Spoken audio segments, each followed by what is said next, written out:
नमस्कार मित्रांनो, स्वागत आहे पुन्हा एकदा आपल्या एक नवीन व्हिडिओमध्ये. तर आम्ही आता सप्तशृंगी मातेचं दर्शन घेतलेलं आहे. दर्शन घेऊन आता आम्ही परत निघालेलो आहे. इथं तुम्ही पाहू शकता, हे सप्तशृंगी मातेला वर रोपेने जाण्यासाठी इथं पूर्ण असं हे स्ट्रक्चर बनवलेलं आहे. नकाशा आहे हा पूर्ण. तुम्हाला कसं जाता येईल काय हे सर्व याच्यामध्ये दाखवलेलं आहे. पार्किंग, रोपवे तिकीट कसं घेता येईल ते सर्व दाखवलेलं आहे याच्यात.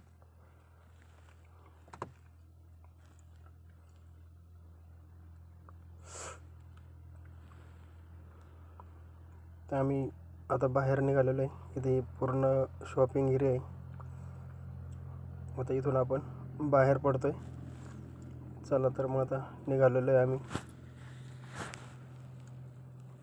समोरच्या डोंगरावर सावली पडल्यामुळे एकदम सुंदर दिसतोय. आपली गाडी इथे पार्किंग आहे. चला आता आपण निघालो आता घरी. चालायचं? हो चलो चला. परतीचा प्रवास सुरू झालेला आहे आपला आता. गरम झाली ती.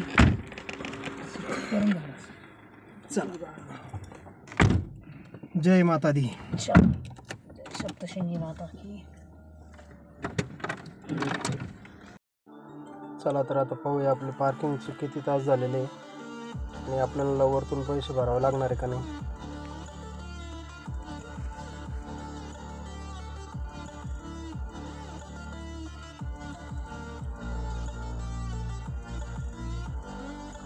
आपल्याला काही वरतून पैसे भरावे लागले नाही, कारण आपले 1.5 तासच झाले होते. त्याच्यामुळे 50 रुपयामध्येच आपलं पार्किंग झालेलं आहे. आता दुपार 2:15 वाजलेले आणि आपण आता निघालेलो आहे. अजून आम्ही सकाळपासून नाश्त्यावरतीच आहे, जेवण पण नाही केलेलं. तर गड उतरून खाली गेल्यानंतर जेवण करू, मग निघू घरी. असं दुपारचं टायमिंग झालेलं आहे, मस्त आहे. जास्त काही गर्दी वगैरे नाही आहे. दर्शन पण व्यवस्थित झालेलं आहे. इथं पार्किंगचे काही प्रॉब्लेम नाही आहे. जागा भरपूर आहे गडाच्या साईडला. पार्किंगला तुम्ही रोडच्या कडेला पण पार्किंग करू शकता, किंवा ठिकठिकाणी असे शेड बनवलेले आहेत. लोकल दुकानांमध्ये पण गाड्या पार्किंग करून जातात ते. आता गडाच्या खाली उतरून आल्यानंतर एका पॉईंटला थांबलेलो आहे आपण. आणि इथं समोरच बघा किती छान अशी शेती केलेली आहे. पाण्यासाठी बंधारा पण आहे, पाणी पण भरपूर आहे बंधाऱ्यात. आणि हे तिन्ही साईडने डोंगर आहे आणि डोंगराच्या मध्येच आहे. पाहायला एवढं सुंदर वाटतंय. आणि काही घरं पण आहेत, म्हणजे लोक पण राहतात आहे तिथं. छान शेती आहे, डोंगर हिरवागार आहे, भारी वाटतंय. इथं माकडंसुद्धा भरपूर आहेत गडावरती. हे पहा, इथं हे केळं खातात. अक्षयने त्यांच्यासाठी केळं घेतलेली आहे. 50 रुपये डझनाने केळं घेतलेली आहे. तो बोलावतोय पण ते काही यायला तयार नाही आहे. आता इकडून एक आलेलं आहे, ते पण नाही घेते. बळच देतोय तो, नाही घेते. पोट पूर्ण भरलेलं आहे आणि भरपूर भक्तजन इथं थांबतात. त्यांना काही ना काही खायला टाकतच राहतात. त्याच्यामुळं काही त्यांची इच्छा नाही आहे जास्त खाण्याची. नाही येतच नाही आहे. हे पहा, आता इकडून एक छोटंसं माकड आलेलं आहे. बहुतेक ते खाऊ शकतं. पाहूया आता ते तरी घेता आहे का नाही. आले ते आल्यामुळं आता ही पण जवळ आली. हे पहा, आता ही पण मस्त अशी केळं सोलून खायचं काम चालू आहे. एकदम कातड्यावर काढून भारी खातोय. एकदम जवळ आले आणि काहीच म्हणजे व्यवस्थित एकदम हालचाल नाही, काय नाही. हे पाहायचं, खांद्यावर बसला तो. त्याच्या खांद्यावर माझ्या खांद्यावर हात ठेवले. हालचाल नाही करायची, फक्त शांत उभं राहायचं आहे. काहीच करत नाही ते. दोघं खांद्यावरून बसले. चला आता आपण इथून निघणार आहे. मस्त असं हे निसर्गरम्य वातावरणाचा आनंद घेतला. इथं पेरू विकत होते, पेरू पण घेतले थोडेसे. चला आता निघूयात. भरपूर वेळ झालेला आहे, उशीर झाला आहे. आता खाली जाऊन थांबूया कुठंतरी. हे पहा, इथं मस्त अशी शेती आहे. झूम केल्यानंतर थोडे चांगले दिसले. ते आपण जेवण ऑर्डर केलेलं आहे. जेवणासाठी आम्ही दूध शेवभाजी घेतलेली आहे. एक चना मसाला ऑर्डर केलेला आहे.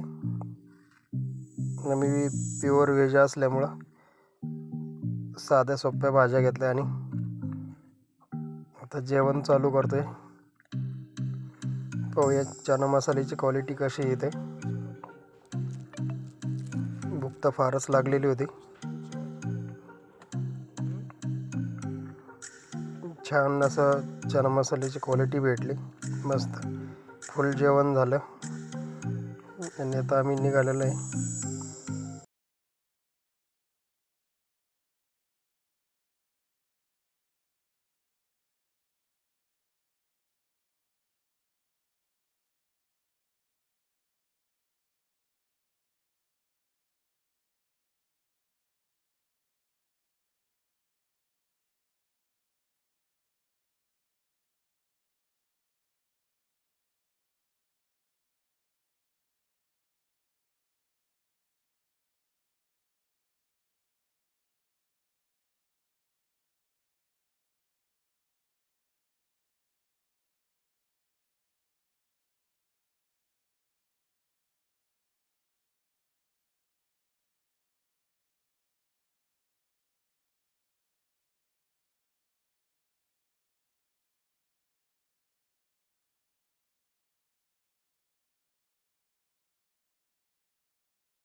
नाही आहे, पाहूया कोणाला विचारून घेऊ.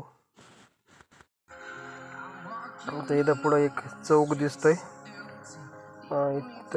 इथून जाऊ शकतो आपण. इकडं कांदा मार्केट, टॅमॅटो मार्केट आपल्या उजव्या साईडला पुलाच्या खालून गेल्यानंतर. आणि आपल्याला डाव्या साईडला टर्न घ्यायचा आहे.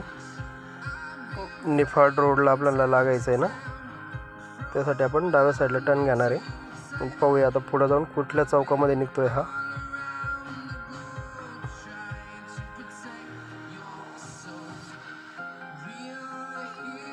गाड्या तर चाललेल्याच इथून, पाहूयात.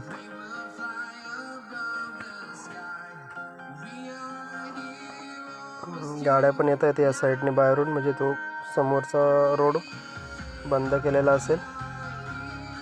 या गाडीच्या पाठीमागे जाऊयात.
आता आपण कुंदेवाडीमध्ये आलेलो आहे आणि इथं आता रेल्वे गेट, सकाळी जसं रेल्वे आली होती गेट लागलं होतं, सेम आत्ता पण रेल्वे येणार आहे.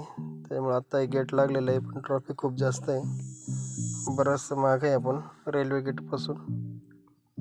पाहूया आता किती वेळ जातो इथं आपला. रेल्वे गेटवर आमचा अर्धा पाऊण तास गेला जवळपास. ठीक आहे, आम्ही आता निफाडमध्ये पोहोचलेलो आहे.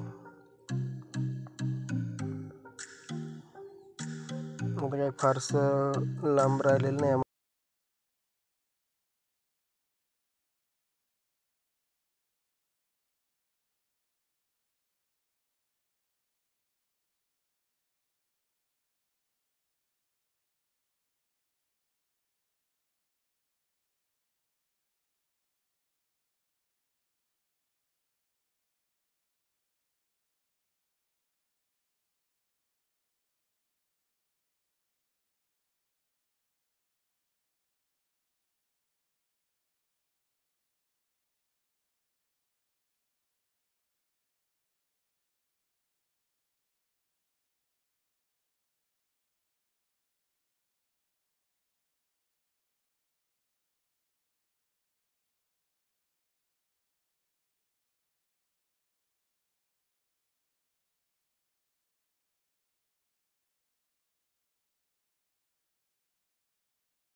भरपूर आहे.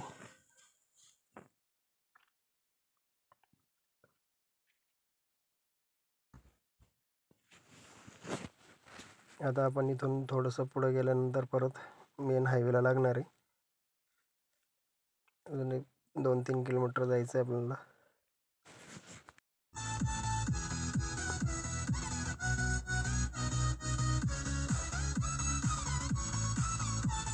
आता आपण देवगावमध्ये पोहोचलेलो आहे. देवगावपासून एक 1-1.5 किलोमीटर पुढे गेलं की मग आपण शिर्डी लासलगाव हायवेला लागणार आहे, आपल्या मेन हायवेला.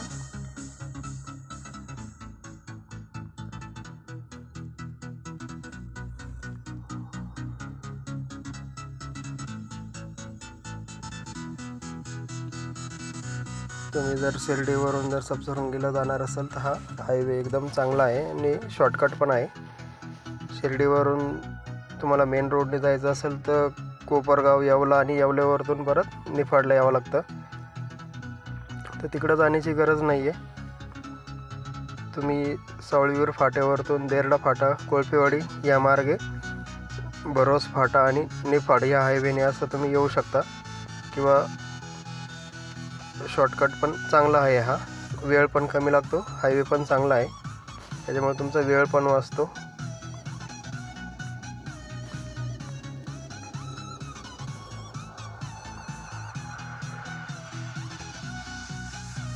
तर 5:45 वाजलेत आलेले आहे जवळपास संध्याकाळचे.